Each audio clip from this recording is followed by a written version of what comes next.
So, as we launch ourselves headfirst into Mailbag, where it's dark and we can't see. Yeah. Hey, stop touching that. All right. It's weird when I close my eyes because it's dark. Why do people do that? It's dark. I concentrate on my hearing. What? See? Your eyes are open. You can't hear. It's freaking iconic, I tell you, at my house. We got a letter. Oh, a letter? In handwriting. No, a letter? Yeah. Hold it up. It's like written on paper? Yeah. It's a foreign letter. I don't care. We got a letter. And it's from tell me it's not the IRS again. Maisa Olson, eXp Realty, Red Carpet Agents. October 25th, 2023. This likely isn't the first letter you received like this, but it is the most important one, and it's very unique. Phyllis has assured me you'll be happy I sent you this. I have a question. Go right ahead, young man. You already have the same question, don't you? Oh, yeah. We don't know Phyllis Diller personally. Well, that's not Phyllis Diller. And I suppose it could be Cloris Leachman because she was Phyllis. Nope. Because Phyllis George. She has a husband named Chuck. Norris. No. George? No. I don't know. None Smith? of them. Jones. All she says is Phyllis and Chuck are selling their, home, and they are very discerning home sellers. Back in 2019, they got a letter just like this one from here. I was able to help them find the perfect house. I'm less excited about my letter now. So I open it up. I read the first two paragraphs. I go, who do we know named Phyllis and Chuck in Club West? And Ann goes, absolutely nobody. Said, see, I would have stopped right there. Who do we know named Phyllis and Chuck? I know a couple of Chucks. Yeah. I don't think I know a real life Phyllis, except for the aforementioned, Phyllis George I watched on TV. Yeah. Phyllis, as played by Cloris Leachman, I watched on TV. Right. I think I knew a Phyllis back in Edina. Phyllis Diller I watched on TV and or in a few movies. Mm-hmm. She's still hilarious that week. Mm-hmm. Fang. I always thought, if there was a guest star for the Addams Family, yeah, be Phyllis and Fang. It should be. Did we ever see Fang? Was Fang? No, I've never seen. He like Fang. Dolly Parton's husband. We know she has one. Right. We have no idea what he looks like. So this is as manipulative a thing as I think I've ever seen. Yeah, well, oh, come on. You've been married for a long time, dude. Oh, yeah. Well, of course, you don't even notice that anymore. It's like water, breathing. Well, the manipulation goes like this now. You're going to wear that? Yeah, I guess not. Do women in all states do that, or is that just the passive-aggressive Minnesotan? It's all women. All women. You're going to wear that? I'm thinking a New York woman looking at no. You're not wearing that. It would be declarative and definite. Yep. That? No. It ain't happening. Well, who was picking? Oh, I can't. When Penny was helping Leonard, no. Oh, no. And the one she rolled her eyes so hard, I'm guessing she was blind for 2 days after that. It was terrible. Anyway, sorry. That's our letter, huh? No, that's the letter. It's disappointing, but at least we got a letter. So anyway, apropos of episode 761, Patrick Reed, our man in Liverpool, Vladdy, referencing the story of the poop in the purse. Oh, crap. Go ahead. Yeah. Poop in a purse. Is it a crotch bag? Is it a crotch bag? Is it a sounds like something you should sell at Christmas? We played a game late. A crotch clutch. This is a crutch. We're this is the day after Thanksgiving that we're recording this. We are. And we started playing a game, ruin movie titles, by swapping one word for the word poop. Or adding it in somewhere. And James Bond was the whole series was just rife for this. They're pooping on Her Majesty's Secret Service. See, I like where you change one word to anything and ruin it. The pooping daylights.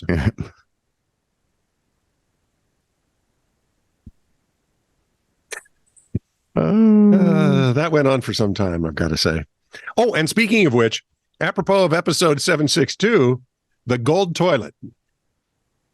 The golden toilet. Yeah. Why didn't Elvis have this is what I want to know. Well, I'm not sure he didn't. And true. From our man, Patrick Reed, our man in Liverpool, Patrick Reed, I should say, gold toilet. Police charging 4 people. Could say they were flushed with success. Hang on. There's yet another because Of course there is. This was fertilizer for Patrick's mind. You're not happy with that, are you? I am thrilled with that. About as good as it gets. Yeah, well. Of course, initially the police had no idea who had stolen the toilet. A spokesperson said, "We have nothing to go on."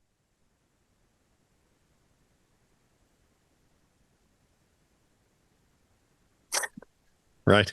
Those are so bad, I like them. Like I said, fertilizer for Patrick's mind. See, I now understand dad jokes. Right? Oh, yeah. Yeah. They're funny when I say them. Precisely. Or when you repeat them. Right? Yeah. And that was horrible. Not that I'm going to repeat any of these. The hell you're not. Oh, in a heartbeat. Apropos of, and this is coming in on our YouTube shorts. This is true, really news from episode. That's kind of personal. 36. Well, they're called shorts on YouTube. They're called, what are they Slacks called? elsewhere? What? No, they're shorts. They're lederhosen. We don't have something like on TikTok. Are they thongs? I don't. No, on TikTok. I'm doing that. They're just TikToks. And I'm uncomfortable just thinking about it. Instagram, they're Instagrams. And on Facebook, they're Reels. They're Reels, not shorts. Under a minute. Yeah, but this is from YouTube. Reels. So they're shorts on YouTube. Oh. Sorry. Get used to the nomenclature, dude. You love Bermuda? I have never seen you in a pair of Bermuda shorts. Please. I would pay money not Speedos. To see you in one of those Bermuda short suits that they wear. No, but I would wear the plaid ones would be. I'd wear those just. Just. And did you ever watch Miracle or any of the old shows set in the 70s, early 80s? Miracle. Remember when plaid was a big deal our last couple of years in high school? Oh, yeah. Oh, yeah. I wore plaid. So I'm watching Miracle, right? With Kurt Russell. Mm-hmm. And Herbie always had plaid jackets. I mean, he worked at the university, for God's sake. Of course he worked. And it looked fine. It was not out of place. Yeah. Now, whenever I see plaid, I'm thinking, oh. Holy crap. What the heck happened? I hope he's Irish or Scottish, because that's really bright. It's just wrong. Anyway. At least the Scotsmen have that kind of, everything is sort of depressing. Let's find the most depressing blue and green we can, put them together in a plaid. And then feed it a couple of beers, and then we'll have a... Well, then all bets are off. Becomes hilarious. So you know why that is, right? Because the more blah colors are cheaper. Why you only have one T in your name, Scott? Because Scots are thrifty. No. They're cheap. Yep. Anyway, this is from Shorts, episode 36. Jessa Lynn checks in. Yes. This was the episode. And remember, the shorts are only one story or even part of a story. So in any case, this was the story about the strip club that was closed down. Oh, because they served food. They were grandfathered into a deal where they could deliver it. And Boober Eats came to life. I can't do that shoulder shimmy that girls can do. I don't know. Boober Eats. Oh, my God. LOL. Yep. Yeah. Lenny, what is this? It's chewing back. Now, this one is from... That wasn't Lenny Bruce. That was Carlin, yeah. Shorts, episode 35. And all Jessa says is, of course. So real quick here, that's 42, 38. See, in some professional communities, 35. They have this all set up beforehand. Well, I do have it set up. There's just a couple of them. We're living proof that being paid to do something does not make you a professional. It doesn't make you any good at anything at all. Exactly. All right, go up there. I'm a pretty good napper. No, do this one then. Not Chuck. I mean, actual napping. Chuck nap. I haven't seen Chuck in a while. Now, how do I do this? Why is it not going? You've done something. Everything looks weird. Okay, we're frozen in time. Can you see the page, or can you see the? Okay. This Hall and Robert Fripp. Yeah, this is from. You're funny. Here's what it says. Here's what this one's about. Hall and Fripp. I'm not hearing anything. Oh, you're not. Okay, so it was. Seem to be moving my mouth, but it was. Well, then I'm going to stop the show. I was going to say I seem to be hearing. I'm moving my mouth, but not saying anything. But that really wasn't. Well, it was a guy who gave a demand note to a teller, and the teller said, "Well, I'm having some problems. Go sit over there. Could you wait over there?" Yeah, that worked out pretty well. Yeah. Let's see. And she said, "Of course." Right, Jessa? Now that's got to be a Midwest bank robbery. Right? Because in California, the guy said, dude would have lost interest and walked out. Yep. On the East Coast, he'd have shot you. Yeah. So here we are. This is apropos of episode 763. In Chicago, he'd have shot you too, but we don't know how because you can't have a gun. Right. From our man in Liverpool, Patrick Reed. Tony, there are lots of theories about the origin of the word quid. Okay. It's used as follows.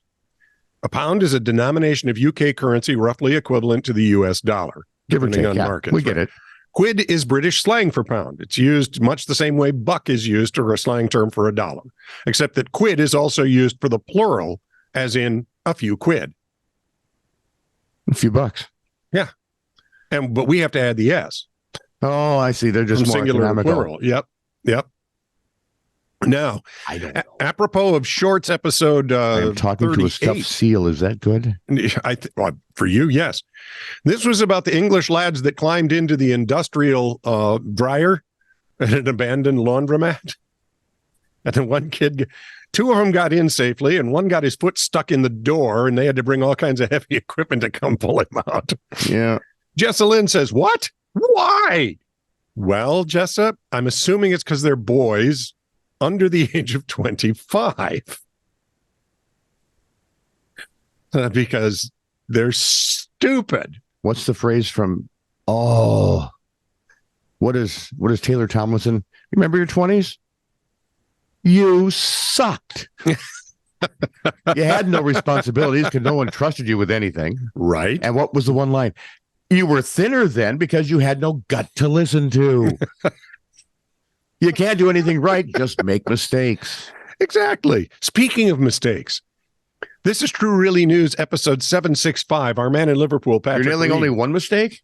Well, this is very interesting. Remember, we had the story of the kid with the yellow tongue, and he ended up having jaundice because of an illness he had gotten. Oh, yeah. And it was just a very strange medical story. And Patrick says, I work with someone who has a brown tongue.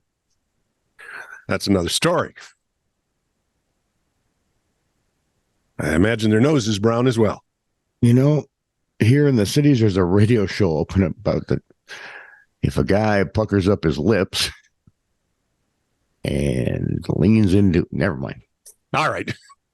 I'm not getting into the whole butt kissing thing. Second post or second comment from our man in Liverpool, Patrick Reed, on show 765. UK includes Northern Ireland. Great Britain does not. You're welcome. So Scotland is there. He did not write it that snarky, by the way. Oh, I guarantee you he did. He did not. He was did. Educating his American cousin. Who has now forgotten what he just wrote, but at least he tried. Yeah, he was doing his best. Also, apropos, this is True Really News, episode 765. UK is everything. Great Britain includes Northern Ireland. Great Britain it does not include Northern Ireland. So Great Britain is Scotland, England, Wales, and Ireland. I thought Wales was part of England. They don't know that, do they? Well, sorry. And the English may not even want it. So they probably should. Anyway, a third time is a charm from our man in Liverpool, Patrick Reed. Also, because these first two have not been all that charming. 11,000 pounds for data roaming. After the uproar, he had to pay the whole amount himself. that member of parliament, right, up in Scotland. He made a tearful statement to the Scottish Parliament telling us his children had been watching football on his iPad during the holiday. Yep. And he said he was doing constituents work. You got to keep up on the football, man. It gets true. At MeetSim64 says, geez, that sucks. It's a tough crowd when you get to. Oh, yeah. Mm-hmm. And I think finally. And I think we're all grateful for that. Shorts episode 42. Hang on. Yes. This is one of my favorite all-time stories. It comes from episode 42, right? And it was, the challenge was, tell everybody something that one of your old relatives or one of your forebears did that was awesome. And it was grandma in the old country was scheduled to marry some guy. On the day of the wedding, she climbed up on the roof with a rifle and said, I don't want to marry that man. I want to marry that man. Anybody come up here and want to convince me otherwise? And it's like, wow. And that guy down that's there. That's how wussy we've gotten, man. Right. In the old days, they grab a rifle, climb up on the roof. Now we just sit by a card table and go, blah, blah, blah. Convince. I've seen it. It's in all the memes. Yeah, but it was, I love the punchline on that. You know, the guy she referred to, thought to himself, hey, if I play my cards right, I could be kissing this girl good night. Yeah, he's one of the shrewd ones. Anyway, Jessa Lynn just left crying, laughing emojis, which is apropos. So I think that covers. Isn't that the writer from Baltimore? No, that's Edgar Allan Poe. Same thing. But that was Agatha Christie. Let's do something else. Please. Insurance, maybe?